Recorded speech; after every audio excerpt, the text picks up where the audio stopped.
obila ma Kisumu Central Sub-County manyo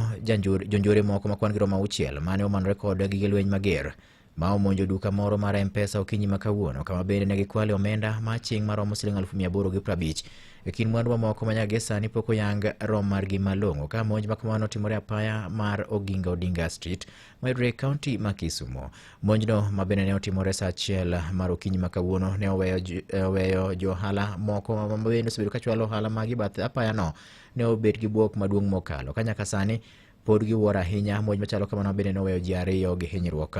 Koluwore gi lipot mar obila, en ni koro jonjore 6 go ne omanore kod magina kido mar AK47 gi pistol, kendo ne gichopo kanyo gi nyamburko moro matin kaachiel kod apiko maduto ne onge kod namba, kaito bang'e ne gidonjo e dukano ma giyombo gi mwandu ma kamago. Achijego wachore ni ne omuojo bunde nyadiriyo mokwongo, kaito bang'e ne gigoyo ji 2 mane ni e M-Pesa kanyo gi pier bunde motelo ne kawo mwandugo magin pesa, simbe mag ong'we yamo kaachiel kod masinde mag laptops.